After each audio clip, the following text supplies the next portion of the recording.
Hey everybody, Mr. Macintosh here, and in today's video, I'm going to show you how to boot your brand new Apple Silicon Mac Mini M1 to Recovery and then reinstall macOS. All the processes for how you get to Recovery has changed. You don't need to know all the commands like Command R, Command Shift R, Command Option R, hold down Command. All those things are gone. Internet recovery is gone. Target disk mode is gone. Everything has changed on the new Mac Mini for Recovery. I'm going to show you how to boot to Recovery, then reinstall macOS, and then I'm going to show you how to boot to a USB installer like a flash drive or a hard drive to reinstall macOS in half the amount of time that it takes you to download and reinstall Big Sur over the standard recovery method. We've got a lot to cover, so let's jump in and get started. Okay, the first thing I wanted to talk about is how to get your new Mac Mini into the boot picker selection menu.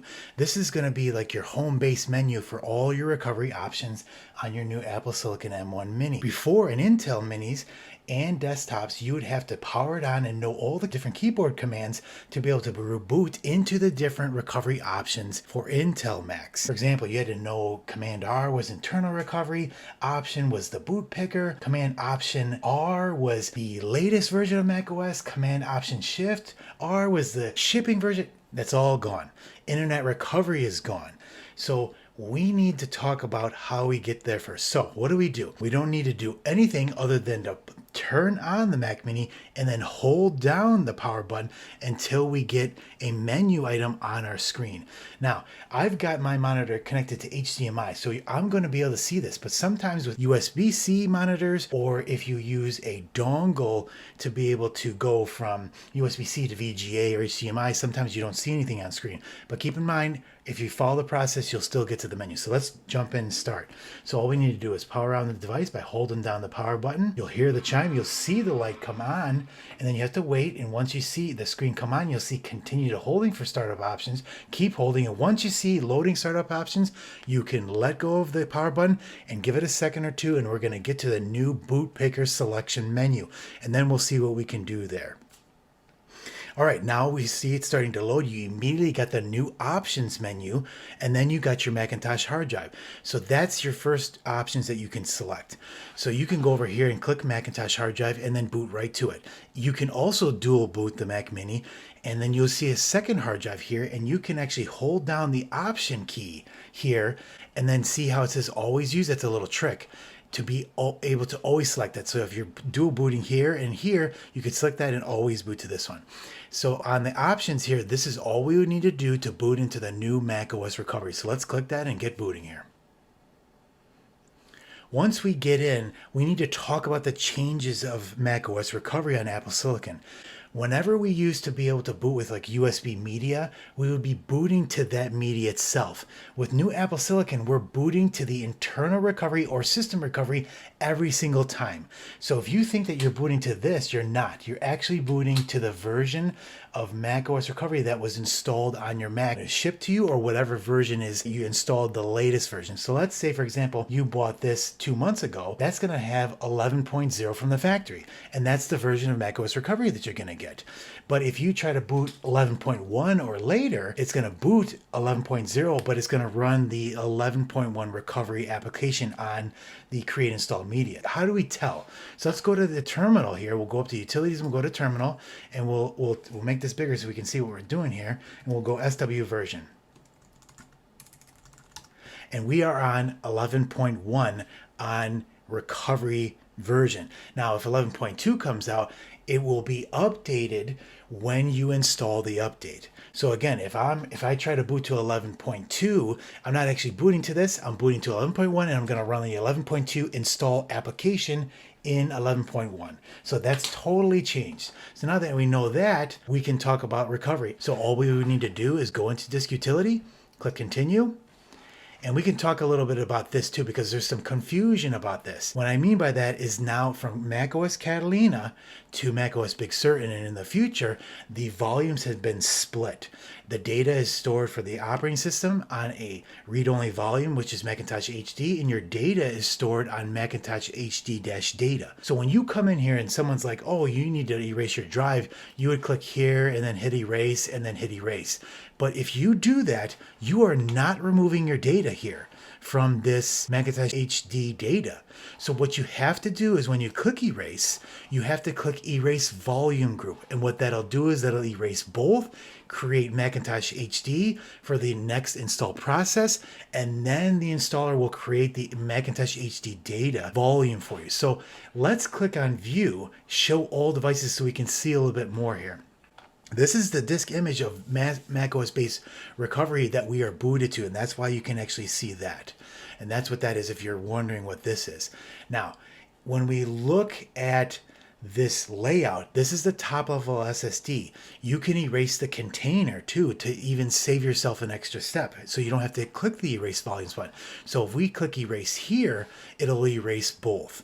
But again, most people when they come into recovery are going to see this. They're going to click on Macintosh hard drive or Macintosh hard drive data, click erase, and then again, make sure you erase the volume group. And we'll do that and we'll give it a second and we'll continue here. And that's it, we're done. And as you can see, just Macintosh hard drive, as I said, was created, and then the installer will then create Macintosh hard drive dash data. So let's close out disk utility here, and we'll click on Reinstall Big Sur, and continue, and agree again. And there's your Macintosh hard drive. You click continue, and then it will download macOS Big Sur or a future OS from Apple servers to the Mac Mini. Now notice that I am connected to Wi-Fi here. If you weren't, there might not be a warning here, and actually there isn't a warning. So the problem is you'll get a warning a couple minutes later saying you need to connect to the internet, and maybe a future version might tell you before you click continue that you need to be connected to the internet, obviously to download macOS, but also to personalize it, because the security settings on here say that you need to reach out to Apple, personalize, and verify this installation with Apple for it to be able to finish. So you always have to be able to be connected to the internet to be able to reinstall macOS Big Sur. So we've got an hour and almost 15 minutes, and that's a pretty long time to download. And again, it's all depending on your internet connection, how long it's going to take to download. Now, that's 2 hours. It's going to take about 2 hours to do this because, again, it's downloading almost 13 gigs from Apple servers. Now what I'm going to do in this next part is I'm going to show you how to boot to installation media and do it in half the time, maybe anywhere between 45 minutes to an hour, to be able to do it so much faster, because we're going to install directly from the USB flash drive or the Thunderbolt hard drive and cut the time down in half. So we're going to do that next.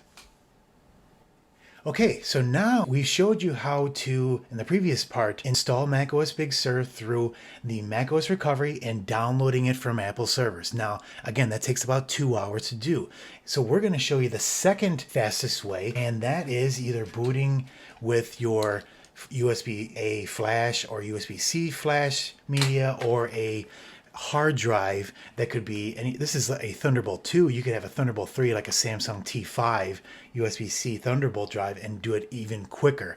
So we're going to boot to this device here, and we're going to install it in half the amount of time here. The whole process is the same. All we need to do is plug it in here behind here, and then once that's plugged in, we'll hold down the power button until we can get to the boot selection menu or the boot picker. Continue holding and loading. We can let go. So the difference here is we are going to see the macOS Big Sur installer icon now in our boot selection menu once it loads and reads from the hard drive. And what's interesting, you can have different versions. For example, on this drive here, I have 4 different versions of macOS Big Sur, including the betas.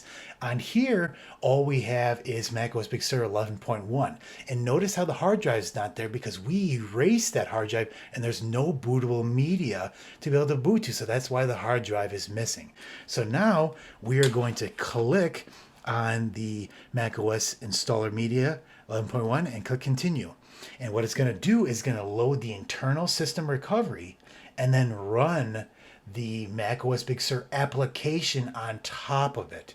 And I'll show you how you know that too, because it'll see it's starting it right now. And look, instead of getting to the main menu of macOS Recovery, it started the application on top of it. So technically we could just run through the installer right now to reinstall macOS Big Sur because the drive is empty, or you can actually reinstall over the top of macOS Big Sur, retaining your data if there is something wrong with the operating system. But to get out of the application, all we need to do is click quit install macOS, and we're back to the system recovery menu. We can go back into disk utility, and there might be a little bit of data on the drive, and we'll go back in there and do that. And this time, instead of erasing the vault, and now notice here's all the different versions of macOS installer that I have on this hard drive. You can see how many I have on here, and we still got that base system that we're booted to the image. And we're going to go back up here. Instead, we're going to click on View Show All Devices. Before, what we did is we clicked on Macintosh hard drive. We clicked the erase it. They actually see there's actually about 325 megabytes that is already transferred, so we're going to erase that. Okay, now all we need to do is select on Macintosh hard drive, and we'll click Erase again. And we obviously don't have the Volumes group button here because we don't have the Macintosh HG data here because we haven't installed macOS on here yet. So we'll click Erase. Give it a second here. And done. And then we'll close out the disk utility, and then we'll go into install macOS Big Sur and click continue and agree. And obviously the Macintosh hard drive, click continue. And now notice how immediately, instead of almost 2 hours, it's now 56 minutes. And again, that's going to cut your time in half because it's going to copy the entire 13 gigabytes from your hard drive or your USB stick to the internal drive, and then reinstall macOS Big Sur onto the internal SSD. And you can see it's already cooking. It's really fast, depending on how. This is going to be slower because of just USB transfer rates on the flash media compared to a Thunderbolt drive or a Thunderbolt 2 or a Thunderbolt 3 drive. So that's the second fastest way to reinstall macOS Big Sur. First is the boot to the internal macOS Recovery and then install it from the internet from Apple servers. The second is to use and install media to be able to cut the time in half. And if you really want to do the fastest way, this will be my next video, and that is reinstalling macOS Big Sur using Apple Configurator 2 using a second Mac to do that.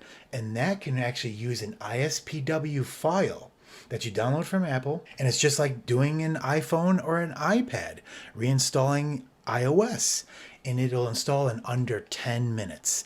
So I'll put a link here above here to that video so you guys can follow along here. But you're not going to usually need to do that. That's mostly for if all the options fail to be able to install macOS on here. You're not normally going to be able to need to do that unless you're working in an institution like a school or a business where you're doing a bunch of them at the same time. And that's actually another video that I'm going to do where I'm going to use Apple Configurator 2 to install macOS Big Sur on multiple different devices all at the same time. Now look at this. We're already at 34 minutes. I've only been talking here for 3 minutes and it's already jumped to 34 minutes. That's how fast this is. So this is the recommended way that I recommend to install macOS on Apple Silicon. It's pretty fast. But again, that's the next video, is where I'll show you how to be able to install with Apple Configurator 2. We erase the drive and then copy over the ISPW and install macOS Recovery and macOS Big Sur over a USB-C cable with a second Mac. So that's it for installing macOS Big Sur and booting to recovery on your new Apple Silicon Mac Mini M1. I hope you enjoyed this video. I hope it helped you. If it did, it would help me if you gave it a thumbs up. And if you want to see more videos like this in the future, click on that subscribe button. If you're already a subscriber, I really appreciate it. We'll catch you in the next video. Thank you.